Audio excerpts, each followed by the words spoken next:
ایک عارف نے بات کہی، وہ فرماتے تھے کہ چند چیزوں کو قبول کر لو۔ کیا فرماتے تھے؟ ذرا توجہ فرمائیے۔ کیا فرماتے تھے؟ کہ چند باتوں کو قبول کر لو۔ ذرا توجہ سے سننے والی باتیں ہیں، فائدے کی۔ پہلی بات فرماتے تھے نصیحت کو قبول کر لو اگرچہ کڑوی ہو۔ نصیحت کو قبول کر لو اگرچہ کڑوی ہو۔ نوجوان لوگوں کے لیے نصیحت کی بات قبول کرنا بڑی مشکل، تو وہ فرماتے تھے کہ چند چیزوں کو قبول کر لو۔ پہلی بات نصیحت کو قبول کر لو اگرچہ کڑوی ہو۔ نمبر 2، بھائی کا عذر قبول کر لو اگرچہ دل آمادہ نہ ہو۔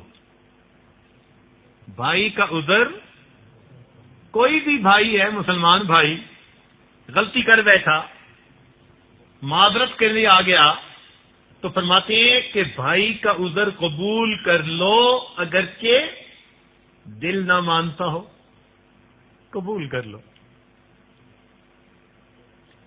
تیسری بات، دوست کا ہدیہ قبول کر لو اگرچہ تمہیں کم قیمت نظر آتا ہو۔ کئی مطلب ہوتے ہیں نا کہ کم قیمت ہے تو بندہ حقیر سمجھ کے کہتے ہیں جی کیا ضرورت ہے اس کی۔ نہیں، جب دوست نے ہدیہ دیا تو اگرچہ وہ کم قیمت ہے مگر اس کو کم قیمت نہ سمجھنا۔ ہمارے بزرگ تو بڑا لحاظ کیا کرتے تھے۔ چوتھی بات، غریب کی دعوت قبول کر لو اگرچہ تمہیں جانے میں تکلیف ہو۔ غریب کی دعوت قبول کر لو اگرچہ تمہیں جانے میں، آج کل تو الٹ ہے نا، امیر کی دعوت قبول کر لیتے ہیں اور غریب کی دعوت پہ کہانی نہیں دھرتے۔ ہمارے مشائخ نے فرمایا امیر سے نہ ڈرنا،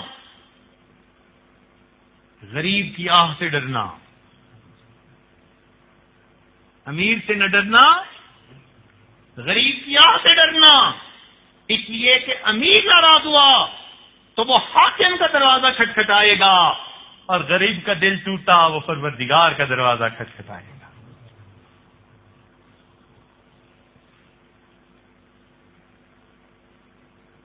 پانچویں بات، فرماتے تھے کہ ماں باپ کا حکم قبول کر لو اگر یہ ناگوار ہو۔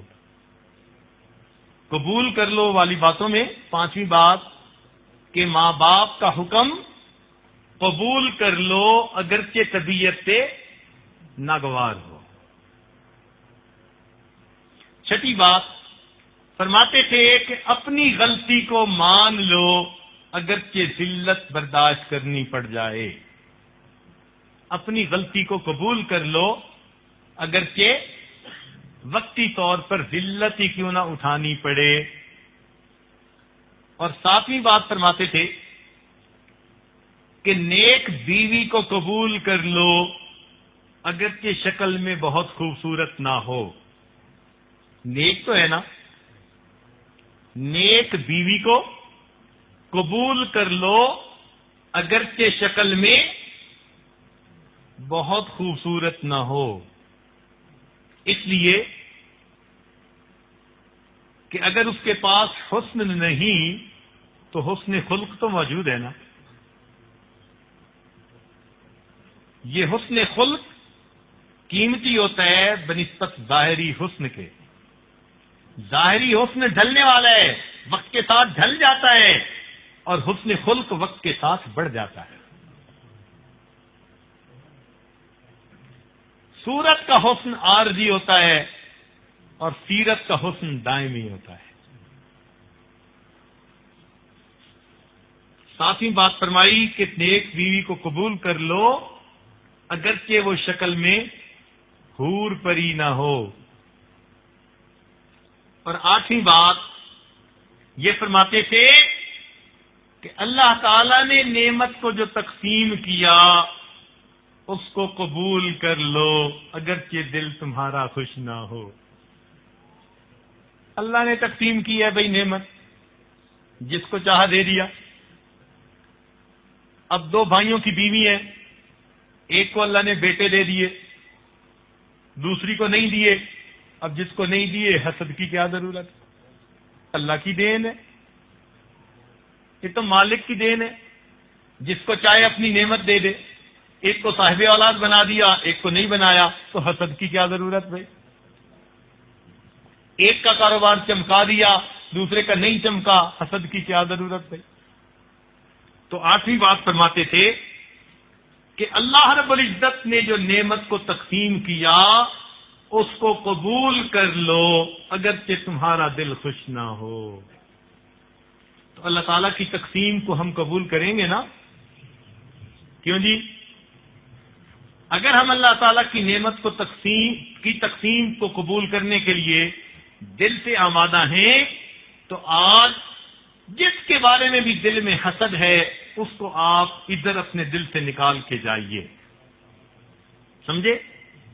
اپنے دل سے نکال کے جائیے۔ کسی عارف نے اس کو شعر میں کہہ دیا، حسد کی آگ میں کیوں جل رہے ہو، حسد کی آگ میں کیوں جل رہے ہو، کفے افسوس کیوں تم مل رہے ہو، حسد کی آگ میں کیوں جل رہے ہو، کفے افسوس کیوں تم مل رہے ہو، خدا کے فیصلے سے کیوں ہو ناراض، جہنم کی طرف کیوں چل رہے ہو۔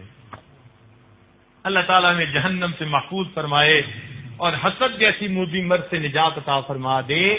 وآخر دعوانا ان الحمد للہ رب العالمین۔